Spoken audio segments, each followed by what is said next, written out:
I stood at the edge of the dock watching as the crew hauled equipment onto what had to be the most advanced submarine I'd ever seen outside a naval facility. The Abyssal Clipper looked like something NASA would have designed if their mission had been the ocean instead of outer space. Sleek curves, reinforced titanium plating, gleaming under the harbor lights. 3 weeks had slipped by since that encrypted message appeared in my inbox. The sender's email was nothing but random characters I couldn't trace, but the proposal was genuine enough. 50 grand for a 2-week deep-sea research trip, plus expenses. More than enough to clear my student loans and give me half a year to find real work. My advisor had called it professional suicide when I told him, "Sarah, you don't take shadowy offers from anonymous sources. That's how people vanish." Dr. Peterson wasn't wrong, but he also wasn't the one watching his research money vanish while debt collectors kept circling. The email itself was short: GPS coordinates for San Diego Harbor, a departure time, a note to bring personal diving gear and prepare for 2 weeks at sea. Nothing about research goals or samples, just that ominous line. Deep waters hold deep secrets. I should have deleted it. Instead, I spent 3 days researching those coordinates and learned they marked a spot in the Pacific I'd never seen, referenced by any legitimate research teams. Too remote from trade routes, too deep for commercial work, a place that put oceanographers on edge. A man approached from the ship's gangway, his boots thudding against the dock. Weathered skin, gray beard, and the perpetual squint of someone who'd spent decades staring into salt spray. He carried himself with the steady balance of a man more at home on deck than on land. "You're Campbell." Not a question. "That's me, Sarah Campbell. Marine biology." I held out my hand, trying to sound more confident than I felt. He shook firmly, released, and said, "Captain Matthew Torres, you're the last to arrive." Without waiting for me to respond, Matthew turned and headed back up the ramp. I slung my duffel over my shoulder and followed. My boots clanged against the grating as I stepped aboard. The deck was spotless, ropes coiled with military precision, every surface polished to a muted shine that wouldn't betray dangerous reflections in the depths. "Impressive," I remarked, brushing my hand along the railing. The metal was cold and solid beneath my fingers. "It has to be. We're going places most ships can't." Matthew stopped near the bridge entrance. "Your quarters are below, 3rd door on the left. Galley's at the end of the hall. Introductions once we're underway." He turned, then paused. "Campbell, whatever you think you signed up for, forget it. This isn't a university cruise." I wanted to ask more, but he had already vanished inside. The engines rumbled beneath my feet, signaling we'd soon be leaving port. Below deck, the vessel resembled a futuristic lab more than a traditional ship. LED strips threw clean white light across corridors lined with equipment I didn't recognize. The air was filtered, carrying the faint chemical tang of life support systems. My cabin was compact yet efficient: a narrow bunk, a built-in desk, and lockable storage compartments. A crew manifest rested on the desk. 8 names total, including mine. Most were unfamiliar, but I recognized Cheryl Anderson from her published work on marine microorganisms. After stowing my things, I made my way to the galley where a woman with cropped brown hair was pouring coffee. She glanced up as I entered. "You must be the new biologist." "Cheryl Anderson, Sarah Campbell." "I've read your studies on deep-sea bacteria." "Brilliant work." She poured another cup without asking and passed it to me. "Thanks, though I wonder why they brought 2 marine biologists." "2?" I asked. "The manifest only lists my field." She raised an eyebrow. "Check again. They listed me as microbiologist, but my training covers marine biology too." Cheryl leaned against the counter, studying me. "How much did they tell you?" "Almost nothing. You?" "Same. Got the email 3 weeks back. Just coordinates, timing, payment. Nothing about the science." She sipped her coffee. "My department head thinks I've lost it." "Mine too." The ship lurched as it left the dock. Through the porthole, harbor lights slipped by. No turning back now. "Met the rest of the crew?" I asked. "Some, mostly engineers. A couple I can't place. Everyone's on a need-to-know basis." "The captain doesn't encourage small talk," I said. She smirked. "Very chatty man. Tried asking him about protocols. His answer? You'll find out at depth." Whatever that means. The engines shifted pitch as we set a new course. Past the harbor now, heading into open water. The rocking would intensify once we hit the swells. "The tech on this ship is wild," I said. "Some of those instruments look like they belong in a government facility." I noticed. The pressure suits alone are worth more than my yearly salary. She refilled her mug. Makes you wonder who's footing the bill. Before I could reply, the intercom crackled. Matthew's voice carried across the ship. All crew to the main deck. Briefing in 5 minutes. Cheryl and I exchanged a look. At last, some answers. The main deck had been converted into a meeting space, chairs in a rough circle. 7 others were already seated when we arrived. 6 men, 1 woman. The engineers looked seasoned, their hands scarred and calloused. The rest were harder to read. Matthew stood at the center in a dark blue uniform, manila envelopes in hand. The outfit made him look more military than civilian. "We're 2 hours out of San Diego," he said, headed for coordinates already set in navigation. "Our target lies about 1,200 meters southwest in international waters." He handed out the envelopes, one for each crew member. Mine bore only my name on a plain white label, sealed with security tape. "What exactly are we researching?" asked an engineer with gray at his temples. "Deep sea sample collection. Geological and biological specimens," Matthew replied, his tone rehearsed. "Your envelopes hold specifics," Cheryl leaned forward. "How deep are we going?" Matthew regarded her for a long moment. "Deeper than you've ever gone." "That's not much of an answer," I said. "It's the only answer for now." His tone closed the matter. "We'll reach our site in about 18 hours. Rest, learn the ship, prepare your gear. Protocols, wait until you've read your assignments."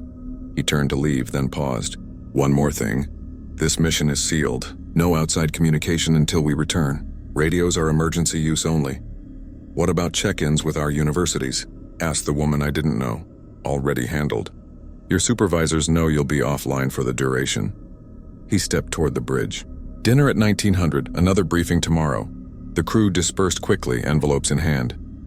I caught Cheryl's eye and motioned toward the stern. She followed. The harbor was long gone, a faint glow on the horizon. All around us stretched dark, endless water. "This feels wrong," Cheryl whispered. "Real research expeditions don't work this way." "I know. But the money's legit and the equipment's top tier."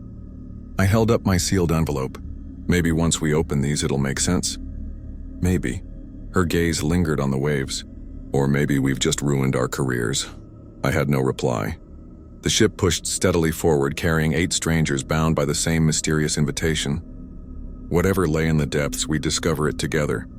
The engines droned beneath us, driving us farther from land with each passing minute. Later, I leaned closer to the monitor, watching the depth gauge creep downward as we descended into the trench. 18 hours had passed since the harbor lights faded.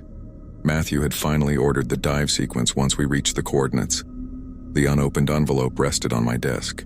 His instructions had been clear: wait until we reached depth. Around me, the vessel buzzed with controlled energy. Rows of monitors tracked pressure, temperature, hull integrity, every vital detail as we sank layer by layer. This was the part of ocean research I'd always loved: the slow, methodical descent through places humans rarely saw, each level unveiling secrets about the planet's hidden world. The external cameras still caught the familiar blue-green shimmer of the upper ocean, sunlight cutting deep enough to form that cathedral-like glow of shifting water. But once we crossed the 3,000-foot mark and descended into what marine scientists call the twilight zone, something felt off. The sea looked barren. I'd done plenty of dives through this region during my grad work, and this layer was always alive with light. Normally you'd see jellyfish pulsing with neon flashes, lanternfish sparking constellations of moving stars, siphonophores stretched out like glowing strings of Christmas lights. At this depth, the view should have been a living fireworks show. Instead, the water around us was black and empty, like sinking through liquid stone. "Cheryl," I called across the bay where she was preparing her station.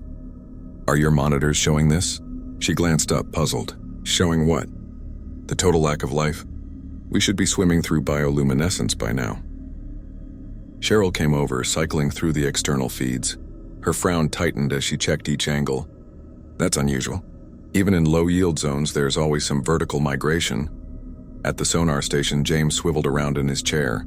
"Getting some odd returns here. Contacts appear, then vanish." I leaned over his screen. Fleeting blips scattered across the display, some huge, some tiny, like ghosts. They would flash, then vanish without a trace. "Glitch in the equipment?" I asked. "Diagnostics were clean before we started. Everything's running fine." He adjusted the sweep, but the apparitions kept appearing and dissolving. It's like something doesn't want to be tracked. The intercom popped to life with Matthew's steady voice. All stations report. Approaching 5,000 feet. One by one, status checks came in. Engine steady, navigation on course, hull integrity solid. Everything read normal. And yet the absence outside felt anything but. Cheryl resumed her work, releasing the first probe. Through the robotic arms camera, we watched the collection chamber draw in water. It looked like any other deep ocean sample, clear with drifting particles. Cheryl sealed it, then bent over her microscope. Her face shifted, confusion then unease. "Sarah, look at this." I peered into the eyepiece. What had been clear water now writhed with black tendrils, curling and twisting like smoke underwater. They moved with a rhythm that looked almost alive. "Contamination?" I asked, though I'd seen her sterilize everything properly. Thought the same. Ran a control. She gestured to the second sample. Pure distilled water, untouched. Crystal clear. The change only appeared in the ocean water. "Try again." She did, drawing fresh water at 6,000 feet. At first perfectly normal. But within minutes, the same black filament spread until the container looked like liquid coal. "This doesn't add up," Cheryl muttered, scanning results. "Chemistry's normal. Minerals, salinity, everything matches expectations.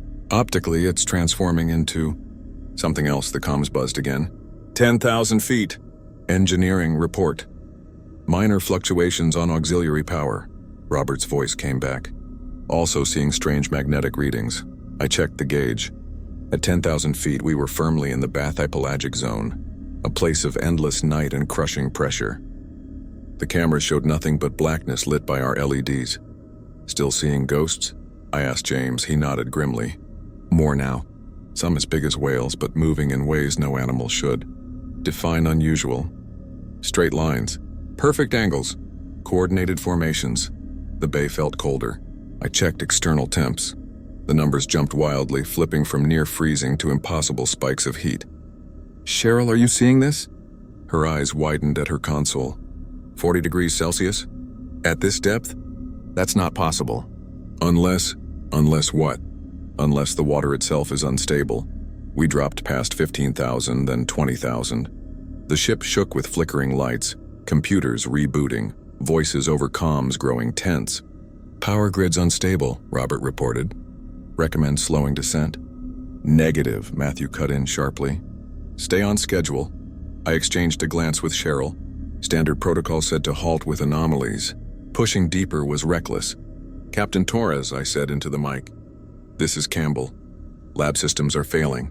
Request hold." The pause on the line stretched long. Finally, all stations maintained descent. "We're behind schedule." The lights flickered harder as we sank past 25,000 feet. Outside, our floodlights faltered, throwing shifting shadows that twisted like they were alive. Not shadows at all, but something moving on its own. "James, are the sonar readings matching that?" His pale face glowed in the dim screens. "Contacts everywhere now, surrounding us. But sonar's being absorbed, not reflected. Temperature spikes, pressure swings with no geological cause." And Cheryl's voice shaking. "Sarah, look." The black liquid in the sample was moving with purpose. Pressing against the glass, recoiling from light, pulling towards sound. Like it was alive. Like it was thinking. 30,000 feet, Matthew's voice cut in. "Prepare for final descent." As if summoned by his words, every alarm shrieked at once. Pressure, power, temperature. Then silence. The radio hissed, then died. We were cut off, alone at 30,000 feet. Our ship failing. The ocean itself defying science, and in the lab, something dark and intelligent pushing against the walls of its prison. The clipper began to unravel around us. Navigation blinked out, leaving Matthew stabbing at blank screens. "Manual only," he barked, though his steady facade was cracking. Pressure sensors followed, then depth gauges. We could be 35,000 feet, 50,000. We had no way to know. Cheryl abandoned the microscope and fought with backup systems. Integrity sensors gone. Sonar gone. We're blind. Emergency generators roared, bathing us in blood-red light. Shadows stretched grotesque across the walls. The hull groaned, not with the steady compression of depth, but with irregular creaks like something outside was pressing against us. James shook his head at failing diagrams. "The stress patterns are wrong. Not water pressure. Something's pushing back." From the lower decks, Robert's strained voice. "Captain, grid's collapsing. Can't hold power." "Keep life support running," Matthew snapped, but the tension in his voice betrayed him. Another groan rolled through the hull. Lights failed again, plunging us into blackness before the red glow sputtered back. Then Cheryl asked what we all feared. "How deep are we?" Matthew's answer was grim. "We passed 35,000 before sensors failed. That was 20 minutes ago." And then silence. Every remaining system went dark. Lights, air circulation, controls. Even emergency backups failed. Absolute darkness. Absolute silence. I gripped the console, the heat of dying electronics fading under my touch like the corpse of a machine. Around me I heard sharp breathing, hands fumbling in the dark. "Anyone got a light?" Cheryl's voice trembled nearby. "Emergency batteries should have kicked in," James muttered. But they hadn't. Entombed in crushing water, our ship was a coffin. The only proof of life. Our voices, our breathing, and the occasional metallic sigh of a hull under pressure it shouldn't have survived. Minutes stretched into hours. Finally, the faint hiss of emergency oxygen began, metallic, recycled, stale. But we were alive. For now. The sharp metallic taste of backup oxygen filled my mouth, a bitter reminder that emergency reserves had kicked in. In total darkness, time lost all meaning. With no working clocks or visible reference points, I started counting my own breaths, trying to mark the passing minutes. The others shifted in the pitch black around me. Their movements the only proof I wasn't alone in the void. Someone's ragged panting cut through the silence, mine rapid. Shallow gasps tearing the quiet like a saw blade. Panic audible and raw. I thought it might be one of the engineers, but in this darkness, voices and sounds had no source. "Steady your breathing," Matthew's voice commanded. "Emergency oxygen is limited. Stay calm." But calm was impossible when trapped in a powerless submarine, sunk to a depth where water pressure could crush bones like paper. The clipper groaned around us, the metal skin flexing and shifting under forces our dead instruments couldn't even measure. Each creak made me wonder if this was the sound of our hull finally giving way. I tried to push my thoughts toward practical survival. How long would the backup oxygen last? Did the ballast have manual overrides? Was there any chance of signaling for rescue? Every scenario led to the same truth. With no power, we were powerless. The panicked breathing worsened. Somewhere in the dark, I heard someone move, maybe trying to calm whoever was spiraling. But the hyperventilation only grew louder. Inside the coffin-like chamber, each sound amplified until it felt unbearable, like the walls themselves pressed against our minds. 4 hours passed. Maybe 5. I abandoned counting my breaths and instead listened to the clipper's hull, learning the rhythm of its groans as if they were heartbeats. The creaks became familiar, proof that at least for now the vessel was still holding.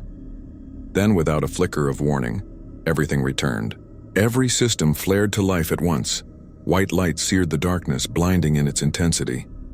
I threw up my hands to shield my eyes, pain stabbing from the sudden brilliance after hours of pitch black. Around me, the others cursed and squinted, struggling against the assault of light. The ship's hum returned, the thrum of electronics, the soft whoosh of circulating air, filling the silence with the sounds of life again. "What in hell?" Cheryl muttered, blinking as she tried to read her instruments. Gradually, I lowered my hands. The ship looked the same as before. Clean walls, steady displays, systems normal. It was as though the blackout had been nothing more than a collective nightmare. Matthew was already bent over navigation, eyes sharp after so many helpless hours in the dark. "All systems reading green. Power restored. Life support stable. Hull intact." "That's impossible," James said from engineering. "The main generators were down. A failure that deep can't just restart itself, not without a full rebuild." "I don't know how," Matthew replied, already switching to the external feeds. "Let's see where we are." The main screen filled with camera views. The sight froze every word in our throats. We were on the seafloor, but not the seabed we expected, not jagged rocks or silty plains. The entire visible world was covered in a thick black sludge that pulsed like a living thing. It rose and fell in waves that had nothing to do with currents, swelling with the rhythm of something vast and breathing beneath us. As our lights swept across it, the substance reacted. In some places it recoiled, rippling away. In others, it reached toward us, stretching tendrils that quested upward like probing fingers. This was the source of everything. The samples, the interference, the anomalies, and it knew we were here. Cheryl's hands trembled slightly as she activated the robotic arm, though she followed the same careful motions as always. On the monitors, we watched the arm extend into the shifting mass, collection chamber gleaming under LEDs. The sludge responded instantly. Tendrils coiled around the probe, gripping it like a predator. For a moment, I thought we'd lose the chance to sample anything, but Cheryl pressed on, driving the chamber deeper until it clicked shut with finality. Only then did the sludge release, oozing away as though unwilling. "Sample secured," she said, though her voice lacked any trace of triumph. She carried the chamber to her microscope, movements efficient but uneasy. I stayed at the cameras, one eye on her, one on the seafloor. The sludge was shifting, no longer random, now arranging itself around our hull. Cheryl bent over the scope, adjusted, refocused. I had seen her examine countless specimens before, always calm. Not now. Her shoulders stiffened, her hands shook, her breath hitched sharp. "What do you see?" I asked. She didn't answer, fiddling with magnification again and again. Her face went pale, horror creeping into her expression until at last she backed away as if struck. "It's alive," she whispered, "and structured. Patterns, organization. Her words cut off with a gasp. She pointed, trembling, at the chamber. The sludge was moving. Not random swirls, but deliberate motion. It pressed against the glass, tendrils crawling like fingers across the surface. It slid upward against gravity, clawing at the top, retreating, then trying again. "That's impossible," I said aloud, though I was watching it with my own eyes. The shapes grew more complex, spirals like DNA, crystalline lattices, branching networks pulsing with darker veins. It was evolving patterns before us, and as if sensing our attention, the vast sludge outside began to rise. Cameras showed sheets of the black mass lifting off the seafloor, towering walls of darkness encircling us. The first wave struck, slamming the clipper with brute force. We staggered, knocked off balance. It wasn't current. "It was attack, Captain!" I shouted. "Impacts detected. We need to ascend now." Matthew's reply was fractured by static. "Trying ballast. Controls failing." Another blow rattled the hull. Lights burst and died. More cameras winked out. On the surviving feeds, the sludge was closing in, wrapping us in a dome of black. "Emergency ascent," Matthew ordered, voice iron under strain. "Prepare for decompression." But nothing happened. The ballast refused to release. The controls were dead. The lights inside flickered erratically, pulsing like the sludge outside. The interference spread. Then I saw it. A drip of black substance slid through a vent above us. The grates were sealed, pressure locked, yet the sludge was inside, pushing through where nothing should pass. It dripped, then flowed upward, crawling along the ceiling like veins, exploring. "Cheryl," I whispered, pointing. She froze, staring at the spreading lines. More seeped in through doorframes, conduits, cracks in the deck plating. Within minutes, streams of sludge snaked in from every corner, joining into pools that crept toward us with hunting intent. Robert's voice crackled over the dying intercom. "Captain, contamination here too. Black mass breaching the bulkheads. It's eating the metal." Static swallowed the rest. "Robert, respond." "James," I yelled into the handset. Only silence answered. The sludge at our feet spread faster, tendrils reaching like predators. "We have to move," Cheryl urged, backing toward the corridor. She stopped with a sharp gasp. The hallway was already knee-deep in sludge, more flooding in from every opening. The lower decks were lost. Then, screams. Cut short, abrupt. James, Robert, gone. The truth landed heavy. This wasn't some organism disturbed by accident. It was hunting, intelligent, patient, using the ship itself as its weapon. The clipper was no longer our vessel. It was its trap, the safe room, I shouted, seizing Cheryl's arm. We fled toward the maintenance ladder, sludge fingers reaching across the floor behind us. The sound of it, slick, wet, relentless, echoed as we climbed. On the upper deck, we raced to the reinforced emergency chamber. The safe room door loomed, heavy steel with manual locks. We strained against the mechanisms, spinning them until at last the barrier creaked open. Voices echoed through the ship. Tom, Lisa, others, terrified shouts that ended too soon. The sludge was everywhere. We slammed the safe room door, sealing it as pressurized air hissed. The chamber was tight, barely big enough for four. walls lined with supplies and gear. A single porthole faced the corridor. Through it, I saw Matthew. The captain fought through sludge waist-deep, forcing his way toward the manual ballast release. It clung to him like tar, dragging at each step, but he pushed on. Cheryl pressed to the glass, whispering, "He's trying to reach the controls." I could see it too. The sludge surged higher, trying to stop him. "Come on," I muttered, useless words through sealed walls. Cheryl turned, hand on the safe room door. "Don't." I grabbed her. "If you open it, we can't just watch him die." She snapped, pulling free. Before I could stop her, she wrenched the door open and slipped out, resealing it from the outside, trapping me in. Through the porthole, I watched her wade toward Matthew, sludge rising to her waist, then chest. She screamed, fighting as it coiled around her body, climbing with cruel intent. Matthew turned at her cries, saw her sinking. He diverted, pushing toward her instead of the lever. Too late. The sludge swallowed her whole, her scream cut off mid-breath. She was gone. Matthew's face twisted with fury. He forced himself onward, chest deep toward the red emergency lever. He fought open the cover, sludge closing around his shoulders. Our eyes met through the glass. He shouted, muffled, "Stay hidden." Reach the surface. "Don't let them bury this." Then he pulled the lever. The clipper shuddered violently as ballast dumped. We surged upward, uncontrolled, toward the surface. The sludge engulfed Matthew completely. His final words echoed in my mind as the black tide consumed him. The ascent had begun. Without automated systems to regulate our ascent, the vessel shot upward through the water at a perilous rate. The hull strained and groaned under the shifting pressure, metal plates warping as we climbed from crushing depths toward the distant surface. From the porthole, I watched the sludge filling passageways, surging like black currents as the ship tilted and climbed. But it didn't move like liquid should. It defied gravity, crawling against the ship's orientation, creeping upward along walls and pooling in places no physics could explain. It tested the safe room's seals. I heard it pressing and sliding, wet tendrils probing the doorframe in patient, deliberate searches for a weakness. The locks held, but it never relented. Hours passed as the black mass pressed, slid, and lingered outside, as though waiting for me to falter. The temperature inside began to drop. At depth, bitter cold had been kept at bay by insulation and my body heat. Now as we climbed, broken systems allowed chill to seep through steel walls. I wrapped myself in a foil emergency blanket, retreating into a corner far from the porthole. I didn't want to see what stalked the corridors, though I could still hear it everywhere.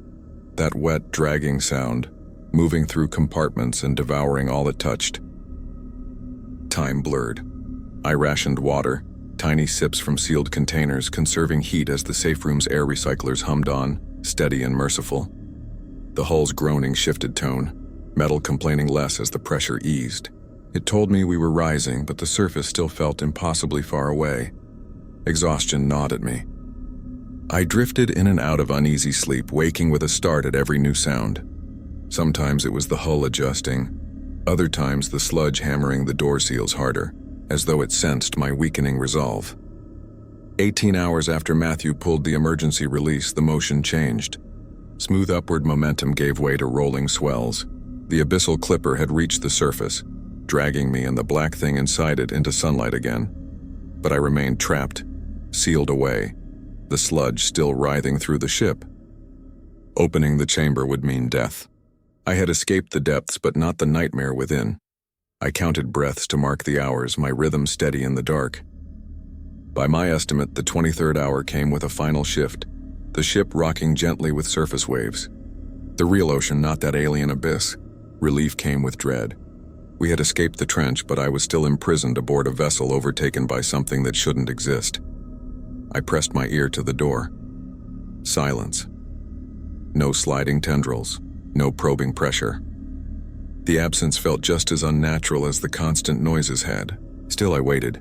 2 more hours passed before I found the courage to unseal the locks. My hands trembled as I spun the manual wheels, metal grinding against metal. The door hissed as pressure equalized. The corridor beyond was empty, not just cleared, but stripped bare. Where rivers of sludge had flowed, only black stains remained, like charred burn marks etched into steel. The thing itself was gone. Carefully, I moved through the ship. Compartment after compartment bore the same signs. twisted wreckage, black streaks branching like lightning across walls. In the equipment bay where Cheryl and I had worked, every instrument was reduced to slag. The lower decks were worse. Whole bulkheads eaten away, gaps yawning where water should have rushed in, yet somehow, impossibly, the ship still floated. There was no sign of the crew. No Matthew, no Cheryl, no James or Robert, no clothing, no remains, nothing. The sludge had consumed them completely, leaving only the broken skeleton of our ship. At last I reached the bridge. Navigation was ruined, screens shattered, radios a tangle of melted wires, but the emergency beacon survived. Its red switch glowed steady. I pressed it with shaking fingers. The familiar whine of the beacon filled the air. For the first time in what felt like years, something sounded normal. Fatigue hit like a hammer. Adrenaline drained, leaving me hollow and weak. I collapsed beside the panel, my throat raw from dehydration, lips cracked. I had survived on the safe room's rations, barely. Searching for more supplies now was impossible. The steady pulse of the beacon became my anchor. I lay on the bridge floor, listening to it and the gentle rocking of true ocean waves. 6 hours later, engines cut through the silence. A deep thrum growing louder, military propellers. A U.S. Navy vessel by the sound and precision. Voices followed, crisp commands, efficient movements. This was no accident. They had come for me. Boots thundered through the ruined corridors, checking compartments, reporting damage. When they reached me, a voice called, "Survivor located bridge." 2 sailors lifted me with practiced care, wrapping me in thermal blankets. My body, weak from thirst and hunger, sagged in their arms. They carried me across to their ship where a medical officer waited. Bright lights, clean surfaces, order. The medical bay felt like civilization reborn. A woman with lieutenant's bars tended to me, inserting an IV, her hands steady and precise. She asked questions as she worked, about my condition, about the crew, about what had happened. Her tone was gentle, but her precision revealed intent beyond medicine. There were 7 others, I told her as hydration cleared my fog. The captain, my partner, the engineers, all gone. She exchanged a glance with the officer at the door. Something unspoken passed between them. "What happened to them?" she asked, voice controlled. I told them. The sludge. How it moved. How it hunted. How it consumed. The words sounded deranged even to my ears, madness born of pressure and grief. "The substance came from the ocean floor," I insisted. "It wasn't just alive. It wanted us. It killed them." The officer's eyes betrayed skepticism. "Hallucinations are common," the medic said softly. "Deprivation, trauma, oxygen starvation. Your mind may have created explanations." "I'm not hallucinating," I snapped, though even I questioned myself now. The Navy man stepped forward. "We've inspected your vessel. Hull breaches, structural failures, catastrophic flooding. The others likely perished before you reached the safe room." His words were calm, authoritative and utterly false. They moved me to a military hospital in Hawaii. Modern, sterile, efficient. For 3 days I recovered, yet guards stood at my door. They claimed protection, but it felt like containment. No phone, no outside contact. Isolation dressed as care. On the 3rd day he arrived, a man in a black suit, crisp and precise, with a folder thick as my life. He introduced himself as David Miller, from a government office I'd never heard of. His demeanor carried the weight of classified halls and sealed chambers. He sat by my bed, setting the folder down with care.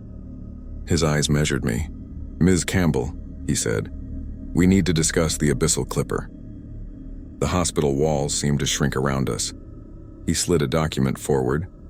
Its header clear: confidentiality agreement, classified operations division. The language was dense, brutal. Espionage Act, national security, financial ruin, prison. Each word stripped away freedom like flesh from bone. "The Clipper mission is now classified," Miller said, tone flat and rehearsed. "Your experience is national security property. Discussing it with anyone unauthorized is a federal crime." Then came the official story. Catastrophic hull breach, system collapse, flooding, everyone dead but me, saved only by the safe room. "That's not true," I whispered. "Something down there killed them." Miller's patience didn't falter. He laid out photographs. The Clipper, towed by military ships surrounded by cranes and hazmat suits. Engineers examined her like a corpse under autopsy. In the images, damage looked mundane. corrosion, fatigue, the ordinary failings of metal. Not the impossible destruction I had seen, not the living sludge that had taken everyone. The families of your teammates have already been informed, Miller said, his tone leaving no room for argument. They were given the official story, along with generous compensation packages. Their grieving has already begun, based on what we chose to tell them. The weight of those words landed hard. Cheryl's loved ones were mourning under false pretenses. Matthew's family had been told he perished in a routine accident, instead of the selfless act I had witnessed with my own eyes. Every one of them had been denied the truth of how their relatives truly died. I glanced over the confidentiality contract again, its pages dense with legal jargon, spelling out my obligation to maintain silence about every classified element of the expedition. It was airtight, clearly drafted by lawyers who specialized in national security. "I'm not signing this," I said, pushing the papers back. "People deserve to know what's in those depths." Miller didn't flinch. Instead, he opened his folder again and pulled out a different stack. These documents detailed me. Credit scores, employment history, financial records, background checks going back years. 47,000 in student loans, he read flatly. "Currently unemployed, limited opportunities in your field. Your sister Jennifer lost her job 6 months ago, behind on rent. Your mother's cancer treatments last year drained the family's savings." He kept reading, outlining every financial weakness and obligation I carried. Information about Jennifer's benefits ending soon, my mother's ongoing medication costs, and the precarious money problems that had pushed me to accept that anonymous expedition in the first place. "We understand financial strain can lead to poor choices," Miller said, closing the file. His eyes softened, but the edge in his voice remained. "We also understand most people want to protect their families from unnecessary hardship." The threat was dressed up in polite language, but its intent was sharp and unmistakable. My silence wasn't just about me anymore. It was about their survival. He placed a pen on the agreement. "The decision is yours, but I should note, the Department of Education has new relief programs for individuals traumatized by government-related incidents. Even the incentives were veiled ultimatums. Sign and my debts vanish. Refuse and my family suffers." I picked up the pen. It felt like iron shackles in my hand. Each stroke of my name became another link in the chain that would bind me to silence forever. But then I saw Jennifer's tired face in my mind, and my mother's worry as she spoke of bills stacking higher than her strength. It took less than 2 minutes. Page after page bore my signature, every mark another fragment of truth buried beneath bureaucracy and secrecy. Miller collected the papers with cold efficiency, slipping them back into his folder, along with the files that mapped out my life. He straightened his suit, extending a hand as if we had just completed a business deal. "Thank you for your cooperation, Miss Campbell. Someone will contact you regarding your release." 2 days later, I was back in my Seattle apartment staring at the same couch where I'd first opened that encrypted email. The span between San Diego Harbor and here felt like a lifetime compressed into weeks, but familiarity couldn't erase what I had seen in the depths. My laptop sat waiting, still showing the coral reef photo I'd taken years ago, its brightness mocking the horrors I now knew the ocean concealed. A notification blinked. An email from the Pacific Marine Research Institute. The subject line, employment opportunity, senior marine biologist. My hands shook as I opened it. The offer was everything I had ever dreamed of. Senior status, cutting-edge facilities, a salary large enough to wipe out my debt in 2 years, full benefits, and freedom to pursue independent projects. But there was a catch. All research would fall under government oversight. Every discovery, every publication, would be filtered through federal review before release. The screen reflected my hollow expression. The dream job, a gilded cage handed to me as payment for silence. Weeks passed. Jennifer found new work. My loans were forgiven just as Miller had hinted. My mother's treatment became manageable with my new insurance. Life improved in every way but one. The knowledge gnawed at me, corrosive and relentless. The black sludge haunted every quiet moment. I remembered its intelligent movement, how it hunted through steel corridors, how it erased lives without a trace. The official story of a hull breach circulated in maritime journals. My colleagues were honored as victims of accident, their true sacrifice smothered by classification. 3 months later, I created an anonymous account on a hidden forum for conspiracy and cover-ups. Most users were cranks, but it was the only place I could speak without technically breaking my oath.